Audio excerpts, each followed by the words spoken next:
Hello everyone, it's Greg from Edinburgh Renaissance Fencing Academy here, and today I'm going to be doing a historical presentation for you on a topic which I've been thinking over for a long time now, which is the rivalry between the rapier and the basket-hilted sword in the late 16th century in Europe. In particular, I want to examine the well-known criticisms of English fencing master George Silver about the Italian rapier in particular. And I want to go into his arguments in some depth and compare them with the ideas and principles of the rapier contained within Giacomo di Grassi's fencing treatise. I think this will make for some interesting debate indeed. I want to try to see if Silver's arguments have any validity, and if so, what I, as a rapier fencer, can perhaps learn from these. The presentation is going to be quite long. Before I get into the technical discussion, I'm going to give a bit of general historical background. But if you're interested in the technical fencing parts, then jump to this time up here to get started with that discussion. I'll return at the very end of the video to talk about conclusions from the whole analysis. But first of all, let's talk about some of the historical background behind the rivalry between these two important weapon forms. At the start of the 16th century, the most typical sword in use across Western Europe was a generic cut and thrust weapon with a relatively simple hilt. The weapon was of medium size and medium weight. This simple design of hilt is sometimes referred to as a half hilt. Modern researchers sometimes label this design of sword as a side sword. But in fact, in the 16th century, it didn't have a special name. It was simply called a sword. During the course of the 1500s, swordsmiths developed this basic model, eventually transforming it into various more complex and more specialized designs of sword.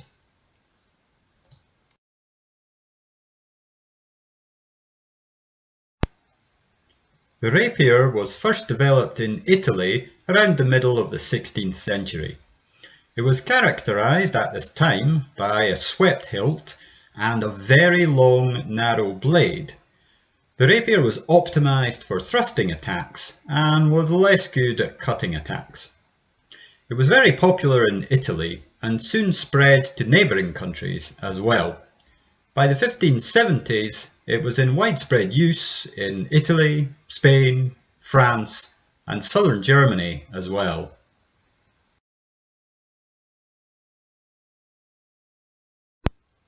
Meanwhile, in northern Europe, an alternative design of sword was being developed. Again, roughly around the middle of the 16th century, the basket-hilt sword first appeared. The basket-hilt sword had a blade of more moderate length, which was flat and wide in design. This made it optimized for cutting and not so good at thrusting. These weapons were, of course, also characterized by their close-fitting basket guard.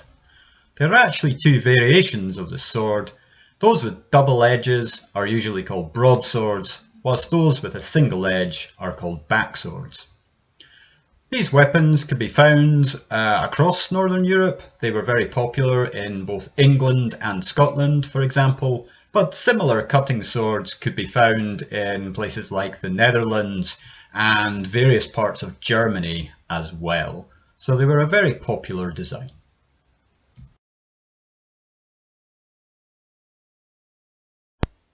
In the late 16th century, the rapier expanded out of its heartland in southern Europe and reached the northern European countries.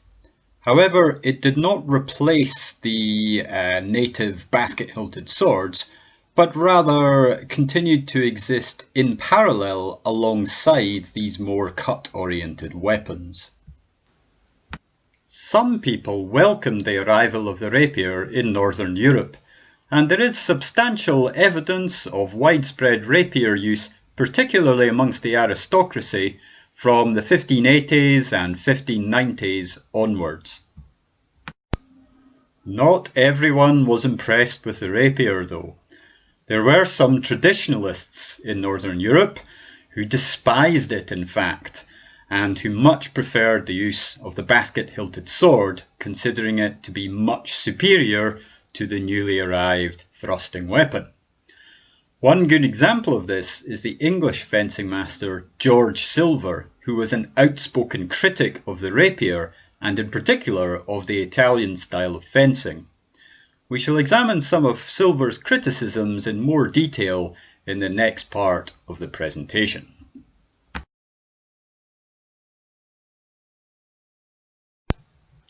So George Silver was a fencing instructor operating in London in England in the 1590s and early 1600s.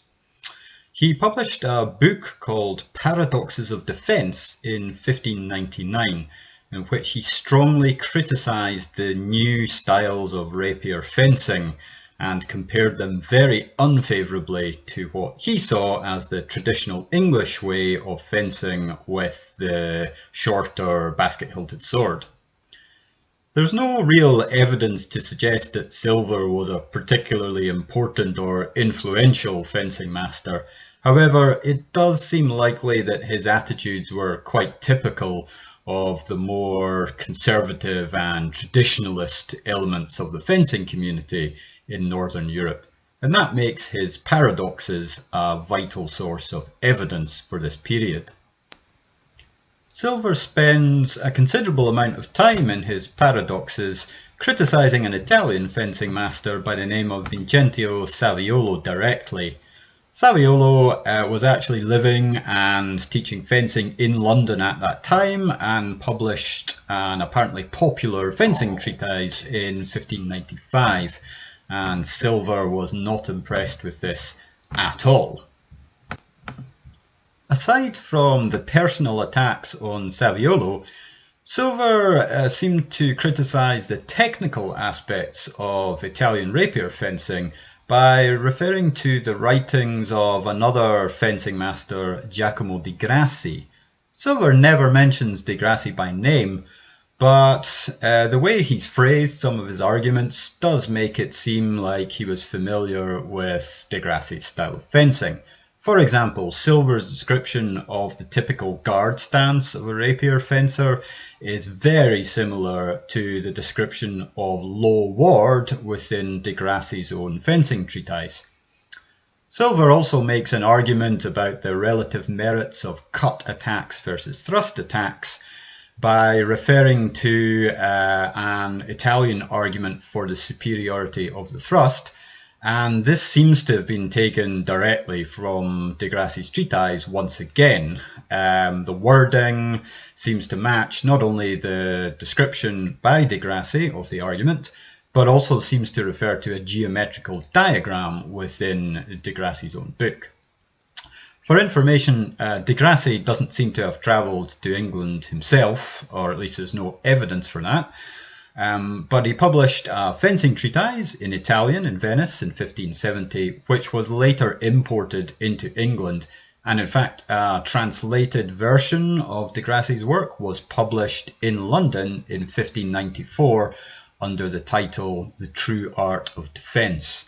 And it seems very likely that Silver was, at least in part, drawing on this 1594 publication of di Grassi to formulate some of his arguments against rapier fencing. So, having established the historical background to the rivalry between the rapier and the basket-hilt sword in part 1, in part 2 I'm going to analyse the criticisms of the Italian rapier by George Silver in quite a lot of detail.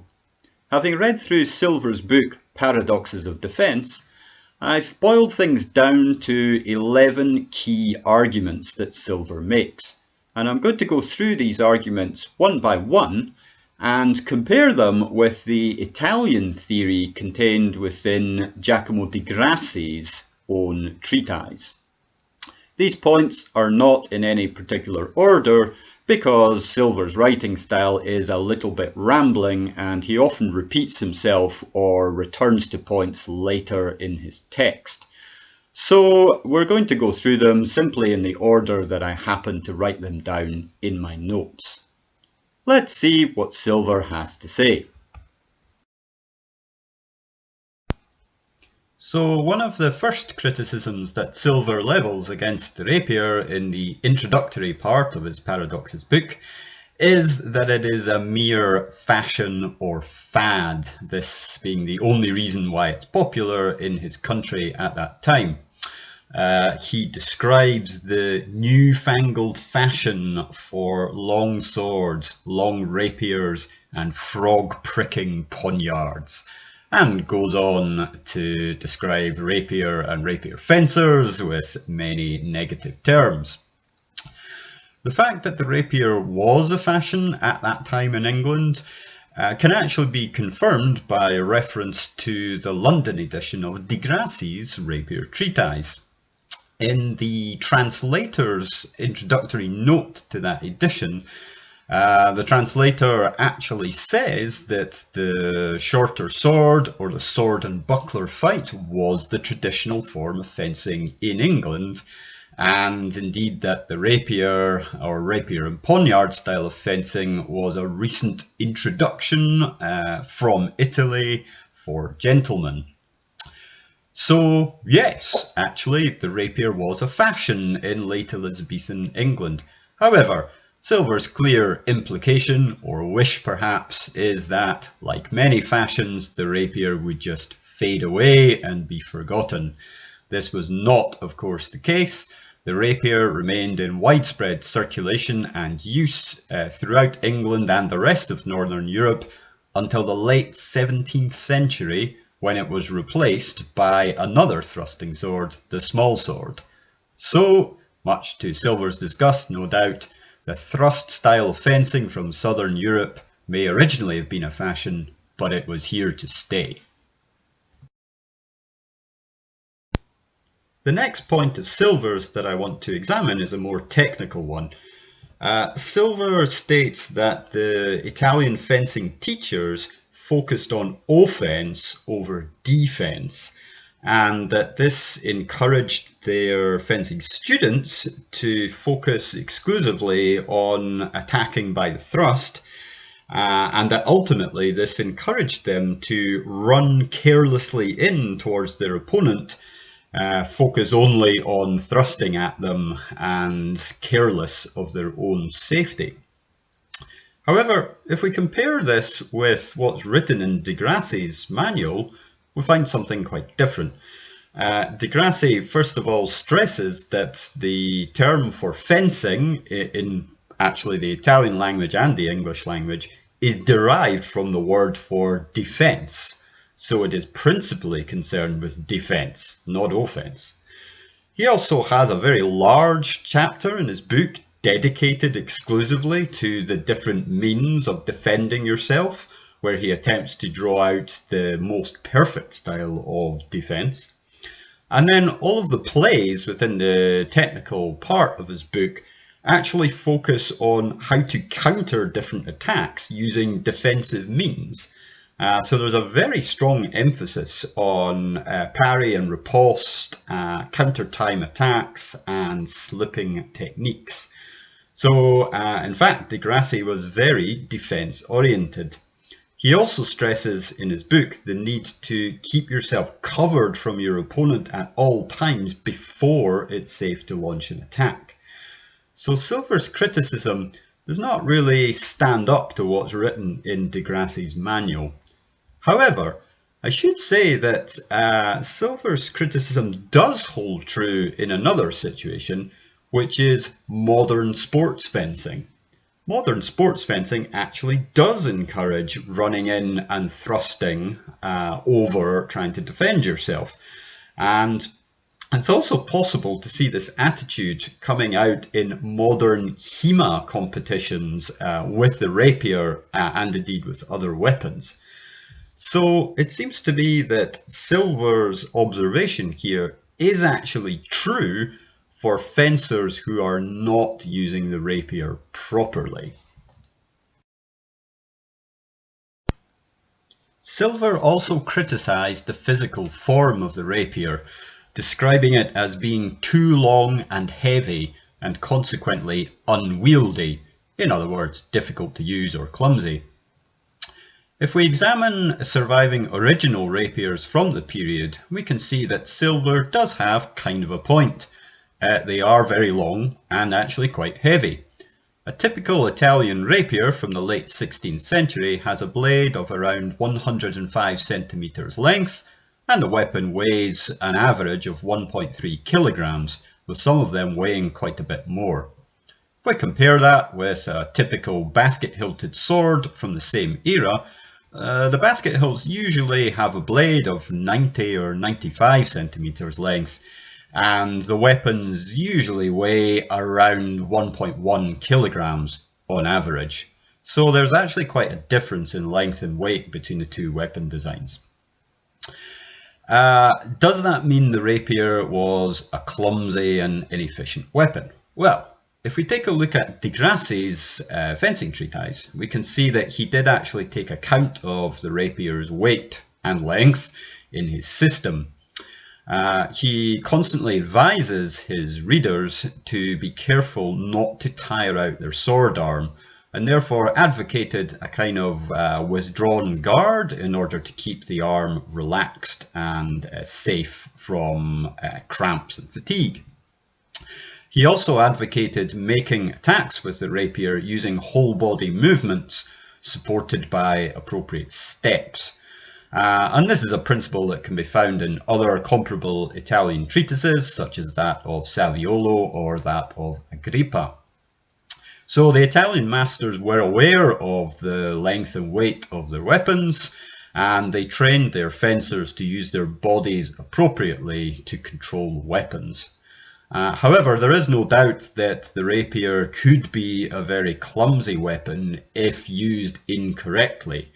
And Silver's comments do have some validity here for fencers who were inappropriately trained in the use of this long weapon.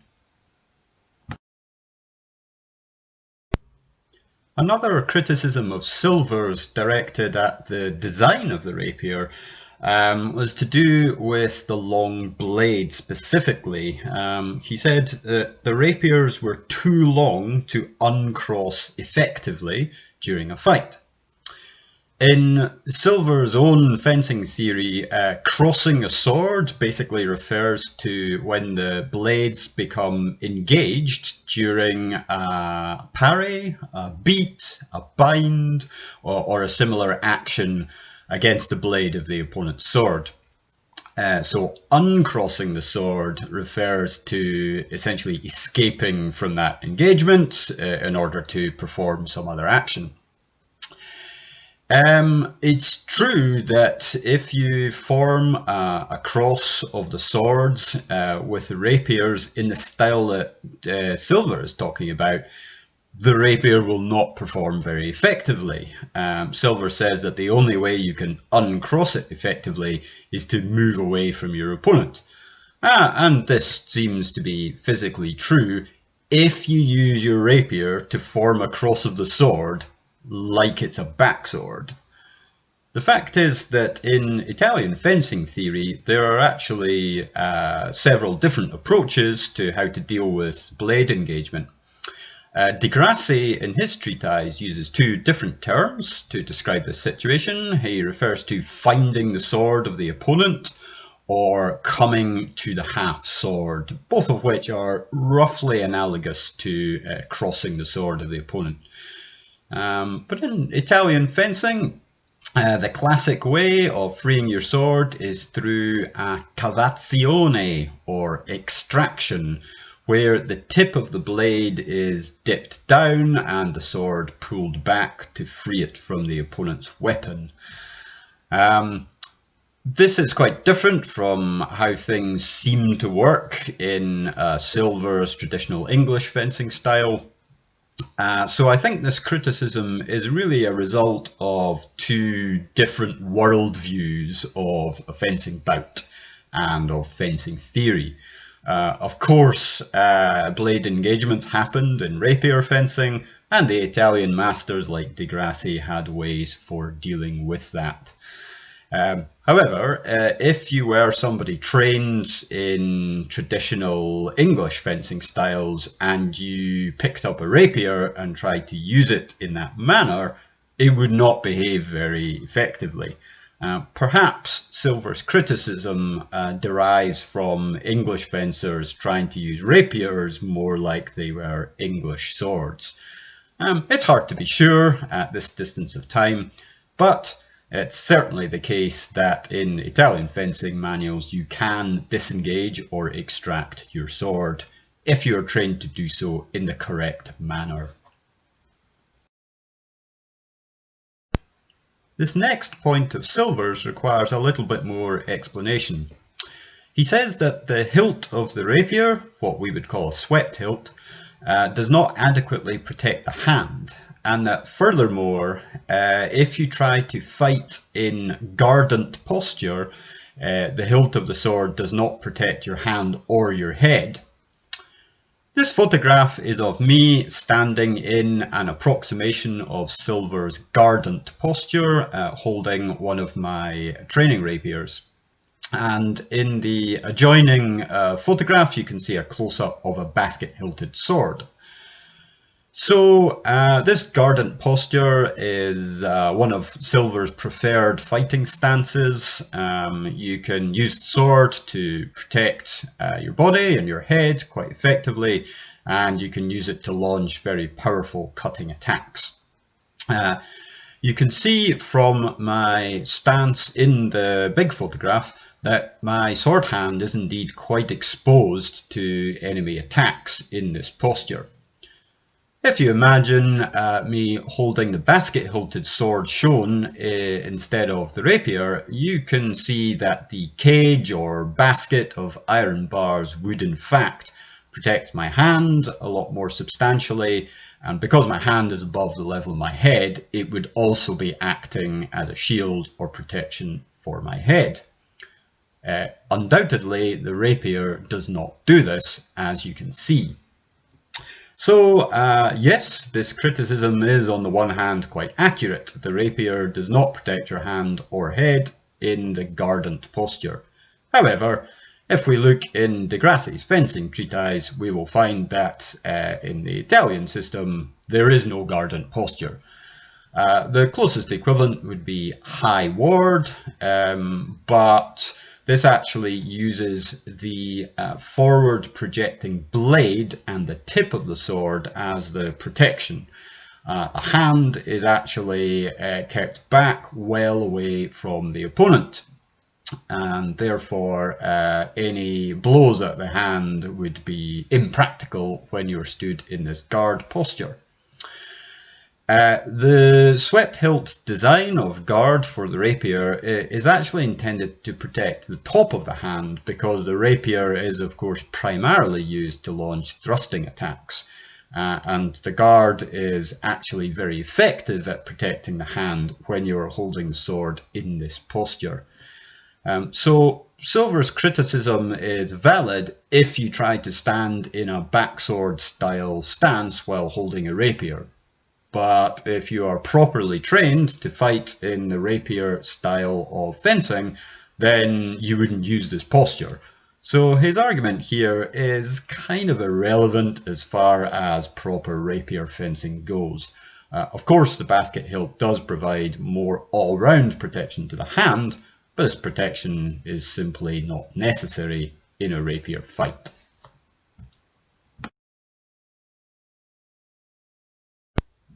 So the next argument to examine is Silver's claim that Italian fencing teachers only teach thrusts in their schools. And obviously he considered this to be a limitation because in his opinion a perfect fight makes use of both thrusts and cuts. If we turn to de Grassi's fencing treatise, we can find that, in fact, de Grassi taught both thrusts and cuts. In fact, he has a whole chapter in his book entitled "When it is better to attack with a cut." So this argument is patently false. De Grassi, in fact, says that ignoring debates about whether thrusts or cuts are better than each other, the best attack to use in a fight is the one that takes the least amount of time. So if you're in a tactical position in a fight where you can perform a cut faster than a thrust, you should use a cut. On the other hand, if you're in a position where a thrust would take less time to perform than a cut, then you should thrust. Of course, de Grassi's central doctrine, like that of his contemporary Italian teachers, is that you should stand in guard postures and control your sword in a way such that thrusts are the fastest and therefore the best attack most of the time. So this does mean that his style, and the Italian style in general, does focus on the thrust as the primary attack in the fight. But it is definitely not true that they only taught thrusts. They definitely included cuts in their systems as well. And in fact, I personally have never read an Italian rapier treatise which does not include cuts in it to some degree. So Silver's assertion that Italian fencing instructors only teach thrusting attacks and ignore cuts is false.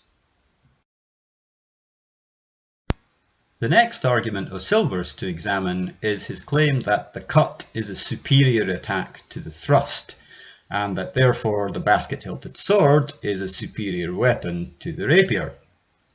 He goes on to explain that good downright blows can inflict dangerous mortal injuries on the opponent, and goes on to describe them cutting off arms and legs or even heads. And he compares that with rapier fights where the opponent can be thrust through 8 or 9 times but is still able to continue fighting.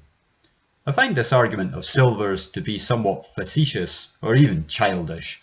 He's basically comparing the best possible result of a cut with the worst possible result of a thrust. In fact, both cuts and thrusts are, of course, extremely dangerous in a sword fight. If we look at de Grassi's treatise, he, of course, as a rapier man, makes the opposite argument that the thrust is more dangerous than the cut. De Grassi's reasoning behind this is that it takes only 3 finger widths of steel to kill a man as a result of a thrust. This argument has a fair amount of merit. 3 finger widths of steel would be enough to penetrate to the level of the heart, the lungs, the brain, or other internal organs.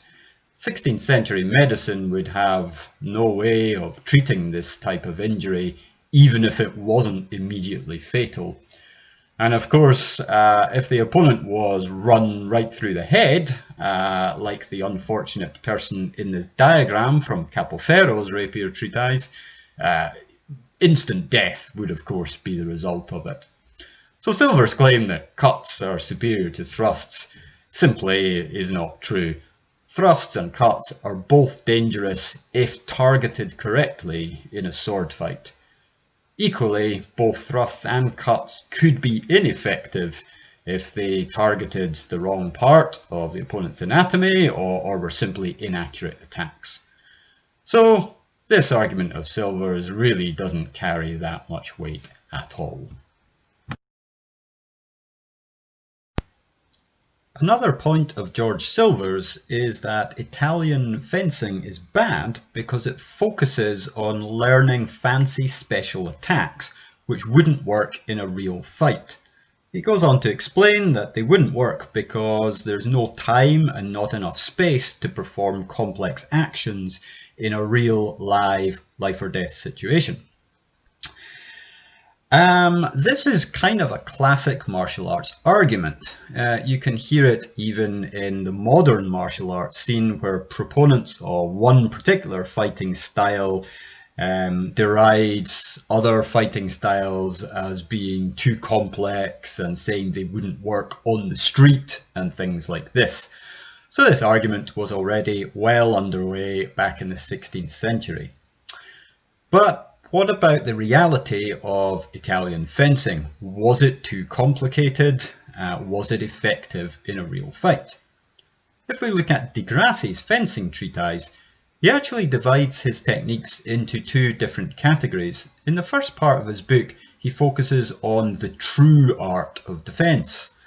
And this is a relatively small selection of simple, basic moves which he advocates practicing repetitively until you're very good at them. And these simple moves are the ones he says you should rely on in a real fight. In the second part of Di Grassi's book, he classes more sophisticated or more complex techniques as being falsings or deceits. He says that for the most part, these are best suited to demonstration fighting or to more competitive tournament non-lethal styles of encounter. In other words, you shouldn't rely on these sophisticated moves in a real fight. They're good for developing your skills, they're good for demonstration purposes. They can be used to kind of trick or deceive ignorant opponents or untrained opponents, but in a real fight against a skilled opponent, you should rely on the basics, and your training should focus on repeating these basic moves again and again. So in this regard, it seems like Silver and Di Grassi actually more or less agreed. Thinking about the wider Italian fencing scene, it's kind of difficult to say that Italian fencing focused on fancy special moves. This probably varied greatly from master to master and school to school, but it's relatively common in treatises for fencing authors to advocate concentrating on the basics. So overall, Silver did have kind of a point, but it's a bad generalization on his part, and certainly Di Grassi did not focus on overly complex moves. His system is in fact all about the basics. So another interesting opinion of George Silver's is that the rapier is no good to soldiers. In other words, it was not suitable for military service. His explanation for this is that the rapier can't pierce armour or break through pike shafts or similar such actions. These arguments are basically true if we consider the late 16th century battlefield. A rapier blade is never going to punch through a tempered steel breastplate and is extremely unlikely to be able to break a thick pike shaft in two. However, to be fair, we should also note that a backsword or broadsword is also unlikely to achieve these things. In fact, if a fencer is confronted by an armoured opponent, the best strategy is really to avoid the armour and aim for the gaps, for example the armpit, the face or throat, or the lower legs, and so on. And this type of strategy can be seen in various fencing treatises throughout European history.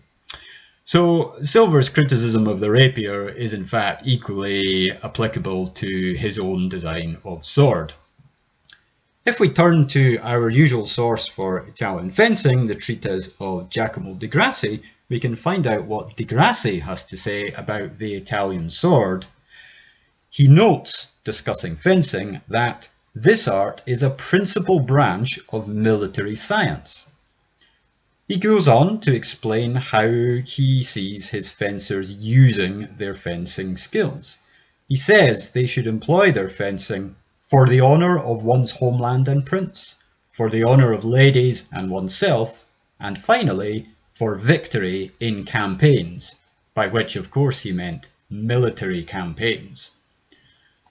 So it seems to be the case that Silver, and perhaps the English in general, viewed the rapier as being a civilian weapon. But to the Italians it was just another design of sword, and it was as suitable for military use as it was for duelling, and was no better or worse than other designs of sword. in these contexts. We now come to a relatively complex tactical criticism of the rapier from George Silver, which I will do my best to summarise as simply as possible.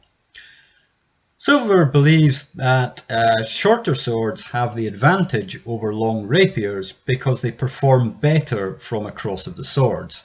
And remember that a cross of the swords is a parry or a bind. This is the case because, as per an earlier point that we discussed, the rapier with its long blade is relatively difficult to extract or disengage from this type of cross. Or at least Silver believed this to be the case. Silver goes on to explain a couple of situations where this might happen.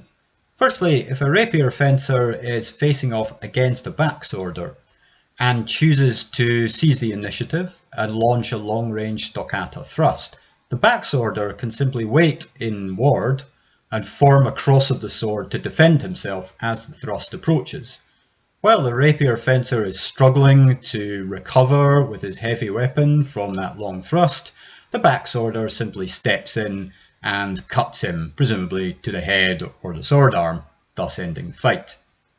If we reverse the situation and have the rapier fencer waiting in a guard stance and the backsworder choosing to initiate, the backsworder can simply form a cross of the swords as he steps in. And then again, while the rapier fencer is attempting to extract his sword and reorder himself, the backsworder can follow through with a quick cut, again finishing off the rapier fencer relatively quickly. This sounds like bad news for the rapier fencer.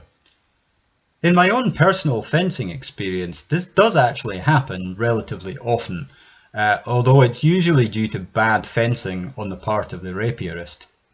The problem is, if the rapierist remains flat-footed, then it is indeed relatively easy for the backsworder or broadsworder to bind or tangle up his blade and then take advantage of having a shorter weapon to step inside the defence of the rapier fencer. However, there are remedies to this problem, of course. Let's now turn to di Grassi's fencing treatise and see how he approaches things. So di Grassi's whole approach to defence is not to remain flat-footed or remain in a straight line, but rather to be very mobile with your footwork. In fact, he suggests accompanying every parry of the sword with a step to the side with one of your feet. This has the effect of constantly changing the angulation between the two fencers and between their swords. This change of angulation helps to prevent the rapier from becoming tangled up in the enemy's weapon and makes for a very mobile and dynamic fight. So, if we consider a well-trained rapier fencer going against a well-trained backsword fencer, it's not really a case of one system or one sword being better than the other. It's just a case of the fencer that's more skillful or that makes the better tactical choices having the advantage over the other one. There's actually no inherent advantage in having a short sword. Obviously, having a long sword gives you a greater reach and allows you to attack from a greater distance. Silver himself kind of admits this within his own writings. So, the rapier is ultimately not better or worse than the backsword, it's just a different design of sword. The final point of George Silver's that I want to discuss is kind of a funny one in a way. Silver explains at some point in his Paradoxes book that foreign influence has made evil customs in English fencing schools, by which he means foreigners, especially Italians, have introduced bad habits into the wider English fencing community. He goes on to explain what these habits are in his view. He explains that the instructors are only teaching cuts with the sword, in other words with the backsword, while with the rapier they are only teaching thrusts. And of course, in Silver's opinion, the perfect fight includes both thrusts and cuts, and that therefore the practice of these fencing masters is deeply flawed. Furthermore, he explains that there are no grips, grapples or wrestling moves being taught in these fencing schools, and this is also a major problem because, again in his view, in a real fight, grips, grapples and similar wrestling moves are very likely to happen. Unfortunately, we only have George Silver's word for all of this because there is very little information available about individual fencing schools at this time. However, we can go to the Italian fencing literature to find out what the Italian teachers were actually instructing to their own students. In di Grassi's treatise, as we've already discussed, there are both cuts and thrusts present, so di Grassi must presumably have been teaching both forms of attack to his students. In fact, in the final chapter of his book, which describes training methodology, he advocates practicing both thrusts and cuts repetitively, so this clearly wasn't an issue for him. Similarly, if you look carefully at di Grassi's treatise, you can actually find several grips described within the text. They're not a major focus of the work, but they are present. And other Italian fencing treatises also include a fair variety of grips. So there may have been a problem within English fencing schools in George Silver's time, but it's kind of unfair of him to lay the blame for this at the door of foreigners. It seems that in Italian fencing schools, thrusts, cuts and grips were all being regularly taught to the students. So the origins of Silver's complaint about the evil customs of English fencing schools remain a mystery. So, that's my analysis of Silver's key arguments against the rapier and how di Grassi's Italian theory responds to these points. Now it's time to try and draw some conclusions from the whole analysis. The first and most obvious observation to make is that I've been able to counter almost all of Silver's arguments by direct reference to di Grassi's fencing theory from his own treatise. It's tempting to conclude from that Silver is simply wrong and that his arguments have no validity, but I don't actually believe that. In fact, I think that Silver's arguments are completely valid for bad rapier fencing. Good rapier fencing follows the theory from books like di Grassi's and avoids these problems. This makes a lot of sense given the historical context. When Silver was writing his books in the 1590s, the rapier was relatively new in Northern Europe and, as we've established, was kind of a fashion accessory for some people at least. So, in my opinion, it seems like a lot of fashionable young gentlemen in England at the time probably rushed out to buy this cool new sword from Southern Europe, which had just arrived, were swaggering about town, getting into fights and trying to use it. However, they hadn't had the time, or perhaps the patience, to learn the Italian fencing theory properly and got into all kinds of problems with it. And it seems to me that this is actually what Silver was witnessing. This is an important lesson for those of us who are rapier fencers. It's a reminder to us to follow the advice in the rapier treatises if we want to fence properly with our weapons. The rapier can be an unforgiving sword if you don't know how to use it correctly or if your training is inadequate. So Silver's criticisms are almost a list of things not to do when you're rapier fencing. Another comment I'd like to add at this point is that Silver's criticisms are, unfortunately, still valid today for the modern practice of historical fencing. I've witnessed many of the problems that Silver describes with the rapier in the training at my own fencing school in Edinburgh, and I've seen it actually very often in online fencing videos, particularly those from HEMA tournaments. So this is a good reminder to us that we shouldn't fall back on instinctive actions when we're fencing. The whole point of historical fencing is to try to recreate historical martial arts accurately. We don't want to recreate bad historical fencing, we want to recreate the proper systems. So if you're a rapier fencer, follow the advice and the principles given in the rapier treatises. Don't fall into the trap of becoming a bad rapier fencer, as described in Silver's Paradoxes of Defence. As a postscript to all of this, I'd just like to add that Silver's own fencing system with the basket-hilted sword is actually very interesting, so I don't want to give the impression that I dislike backsword or broadsword fencing or the weapons themselves. In fact, these are good weapons, they're very effective in their own right. And Silver's fencing system, which is described in a second book that he wrote called Brief Instructions, is very interesting. It's very advanced, very sophisticated, and as far as I can tell, it would be very effective in a fight. The fact of the matter is that the rapier is not superior or inferior to the basket hilt, and English fencing is not better or worse than Italian fencing.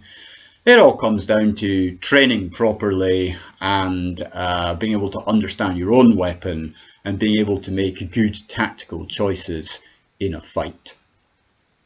So that brings me to the end of my presentation. I hope you found it interesting and entertaining, and I hope it's given you some ideas to go away and think about in your own fencing practice. So that's it. Take care, everybody. Bye for now.